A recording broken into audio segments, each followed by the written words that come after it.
السلام علیکم دوستو، آج کی ویڈیو میں آپ لوگوں کو نیند کے اعتدال اور اوقات بتاؤں گا کہ انسان اپنی بے اعتدالیوں کی وجہ سے نیند جیسی نعمت کو اپنے لیے مصیبت سمجھتا ہے۔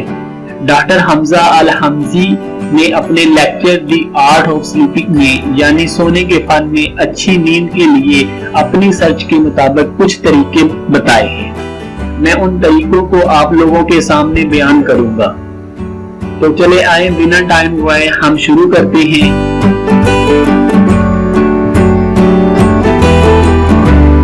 نمبر 1، عشاء کی نماز کے بعد 9 سے 12 بجے تک سونا۔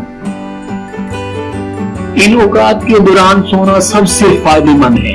ایک انسان اپنی نیند کا 80% حصہ ان اوقات میں پورا کر سکتا ہے، کیونکہ ان اوقات میں نیند کے لیے برکت ہے۔ سو اس کی نیند 1 گھنٹے کی نیند 3 گھنٹے کی نیند کے برابر ہوتی ہے۔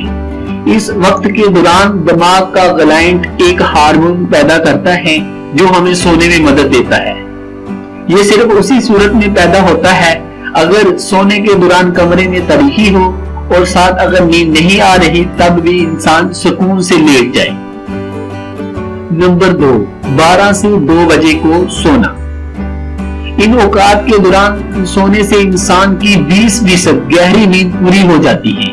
اس کے بعد کا سونا نیند کے لیے فائدہ مند نہیں ہے، کیونکہ انسان اپنی 100% نیند پوری کر چکا ہوتا ہے۔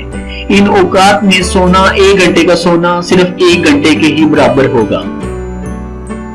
نمبر 3، 2 بجے سے 5 بجے تک یعنی فجر سے پہلے کے اوقات سونا۔ اس وقت سونا مناسب نہیں ہے۔ یہ ایک بہترین وقت ہے کچھ یاد کرنے کے لیے، اللہ کو یاد کرنے کے لیے، ذکر اور استغفار کرنے کے لیے اور ذہنی ارتکاز یعنی مراقبے کے لیے۔ نمبر 4، فجر کی نماز سے طلوع آفتاب تک سونا۔ ان اوقات میں دماغ ایک دوسرا ہارمون خارج کرتا ہے۔ یہ ہارمون ان اوقات میں صرف کسی صورت خارج ہوتا ہے کہ انسان ایک جاگ رہا ہو، دوسرا روشنی کے ساتھ ساتھ ہلکی پھلکی ذہنی ورزش بھی کر رہا ہو۔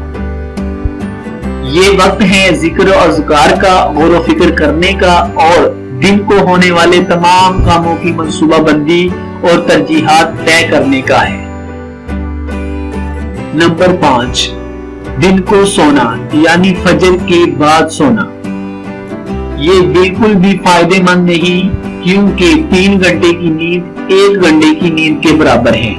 اس وقت سونے میں کوئی برکت نہیں ہے، بلکہ یہ سارا دن کاہلی، سستی اور توجہ میں کمی کا باعث بنتی ہے۔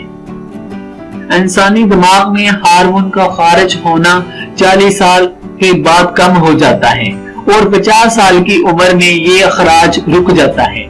اس وقت انسان کا جسم اس ہارمون کو ہی استعمال کرتا ہے جو گزشتہ سالوں میں جسم میں محفوظ ہوتا ہے۔ اب اگر کوئی انسان الزائمر شیزوفرینیا یعنی دماغی امراض کا شکار ہوتا ہے تو اس کا مطلب ہے کہ وہ زندگی بھر دیر سے سویا کرتا تھا۔